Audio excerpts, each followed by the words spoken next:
इतना लाचार स्वास्थ्य विभाग है, माननीय मंत्री जी पूरा इसके ऊपर नज़र ही नहीं रख रहे हैं। क्या इस तरह की इनसेंसिटिव गवर्नमेंट है ये? माननीय मंत्री जी का ख्याल ही नहीं है इसके ऊपर। जब सरकारी बिल्डिंग्स ही रखनी है कि हॉस्पिटल्स को सुचारू रूप से चालू भी करना है। डॉक्टर्स को बार बार ये नहीं मालूम होता है कि कौन से हॉस्पिटल में कब जाना है। एक सिस्टम ही नहीं पैदा कर पाए हैं अभी तक। विधानसभा क्षेत्र कसौली से कांग्रेस नेता विनोद सुल्तानपुरी ने स्वास्थ्य मंत्री राजीव सैजल की कार्यप्रणाली पर सवाल उठाए।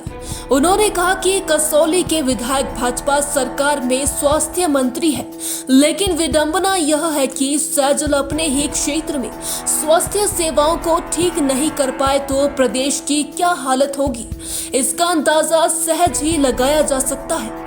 उन्होंने कहा कि कसौली अस्पताल में रात में कोई चिकित्सक दिखाई नहीं पड़ता है। अगर कोई आपातकाल में आ जाए तो केवल उसे यहां से रेफर किया जाता है। उन्होंने कहा कि कसौली वासियों ने राजीव सैजल को विजय बनाया था। वह चाहते तो कसौली में स्वास्थ्य सेवाएं बेहतर कर सकते थे, लेकिन उन्होंने इस और कोई ध्यान नहीं दिया और कसौली का अस्पताल केवल शो पीस बनकर रह गया है।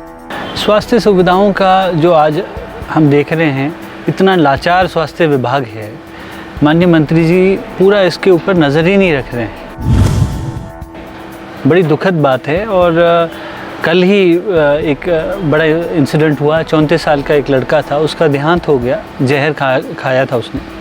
यहाँ से रेफ़र होते होते धर्मपुर से रेफ़र हुई सोलन से हुई शिमला। एक मृत आदमी के परिजन, जो एक जवान लड़का मरा हुआ है घर में, उनके घर में कितनी समस्या थी। और धर्मपुर में उनके नाक तले वो इंसिडेंट है। वहाँ क्या इस तरह की इनसेंसिटिव गवर्नमेंट है ये? माननीय मंत्री जी का ख्याल ही नहीं है इसके ऊपर। अभी तक उसको दुरुस्त नहीं कर पाए हैं। डॉक्टर्स को बार बार ये नहीं मालूम होता है कि कौन से हॉस्पिटल में कब जाना है। एक सिस्टम ही नहीं पैदा कर पाए हैं अभी तक। तो ये आज उनका लाचारपन दिखता है, कमज़ोरी दिखती है।